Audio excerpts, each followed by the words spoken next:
আল্লাহকে বানিয়েছে কে? যদি কেউ বলে সবকিছুরই একটা স্রষ্টা আছে, কথাটা ঠিক নয়।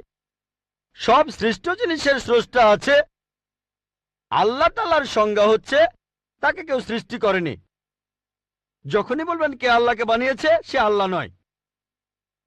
আল্লাহ তাআলার সংজ্ঞা হচ্ছে তিনি সৃষ্টি হননি। ধরেন এক লোক আপনাকে বলল যে ভাই, আমার বন্ধু জন, সে হাসপাতালে ভর্তি হয়েছে, সে একটা বাচ্চার জন্ম দিয়েছে। বলতে পারবেন এই বাচ্চাটা ছেলে না মেয়ে? বলতে পারবেন?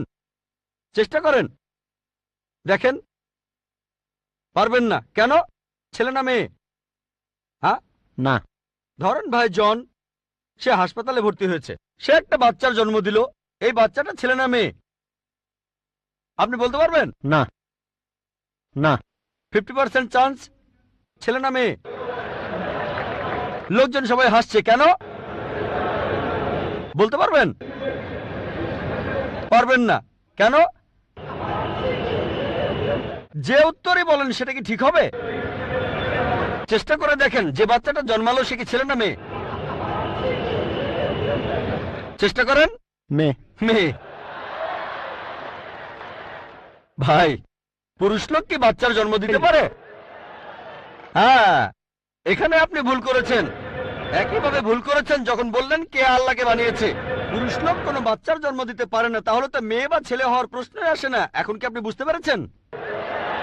হ্যাঁ, বুঝতে পেরেছেন, এই তো ভালো। পুরুষ লোক কোনো বাচ্চার জন্ম দিতে পারে না, তাহলে তো ছেলে বা মেয়ে হওয়ার কোনো প্রশ্নই আসে না। যখন প্রশ্ন করলেন কে আল্লাহকে সৃষ্টি করেছে, আল্লাহর সংজ্ঞা হচ্ছে, ঈশ্বরের সংজ্ঞা হচ্ছে তিনি সৃষ্টি হননি। যখনই বলবেন কে আল্লাহকে বানিয়েছে, সে আল্লাহ নয়। ওয়ালাম ইয়াকুল্লাহু কুফুয়ান আহাদ, তার সমতুল্য কেউ নেই।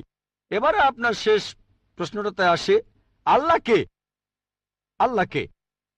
সবচেয়ে সেরা সংজ্ঞাটা আছে পবিত্র কোরআনে সূরা ইখলাসে 1 নম্বর থেকে 4 নম্বর আয়াতে উল্লেখ করা হয়েছে। এখানে বলা হয়েছে যে কুল হুয়াল্লাহু আহাদ, বলো তিনি আল্লাহ এক, অদ্বিতীয়। আল্লাহুস সামাদ, তিনি অবিনশ্বর, চিরস্থায়ী। লাম ইয়ালিদ ওয়া লাম ইউলাদ, তিনি জন্ম নেননি, কাউকে জন্ম দেননি। ওয়া লাম ইয়াকুল্লাহু কুফুয়ান আহাদ, তার সমতুল্য কেউ নেই। এই হলো 4 লাইনের সংজ্ঞা আল্লাহ সুবহানাহু ওয়া তাআলার। যদি কোনো মানুষ, যদি কেউ বলে যে অমুক লোকটা আল্লাহ, সেই লোক যদি এই 4টা শর্ত পূরণ করতে পারে, আমাদের মুসলিমদের কোনো আপত্তি থাকবে না সেই লোককে আল্লাহ বলে মেনে নিতে। 4 লাইনের সংজ্ঞা, এটাই হলো ধর্মের লিটমাস টেস্ট। আল্লাহ তাআলার সংজ্ঞা প্রথমটা হলো কুল হুয়াল্লাহু আহাদ, বলো তিনি আল্লাহ এক, অদ্বিতীয়। আল্লাহুস সামাদ, আল্লাহ বিনশ্বর, চিরস্থায়ী। লাম ইয়ালিদ ওয়া লাম ইউলাদ, তিনি জন্ম নেননি, কাউকে জন্ম দেননি। ওয়া লাম ইয়াকুল্লাহু কুফুয়ান আহাদ, তার সমতুল্য কেউ নেই। যদি হিন্দু ধর্মগ্রন্থগুলো পড়েন, সেখানেও একই রকম কথা বলা হয়েছে, কুল হুয়াল্লাহু আহাদ। এটা পাবেন আপনাদের ছান্দোগ্য উপনিষদে 6 নম্বর অধ্যায় 2য় অনুচ্ছেদের 1ম পরিচ্ছেদে। এক্কামে বিদ্বিতীয়াম, ঈশ্বর মাত্র একজন, দ্বিতীয় কেউ নেই। দ্বিতীয় টেস্ট আল্লাহুস সামাদ, আল্লাহ বিনশ্বর, চিরস্থায়ী। ভগবদ্গীতা 10 অধ্যায়ে 3 অনুচ্ছেদ বলছে, আমাকে বলা হয় এই বিশ্ব জগতের প্রভু, আমি জন্ম নেইনি, কোনো শুরু নেই। তৃতীয় টেস্ট লাম ইয়ালিদ ওয়া লাম ইউলাদ, তিনি জন্ম নেননি, কাউকে জন্ম দেননি।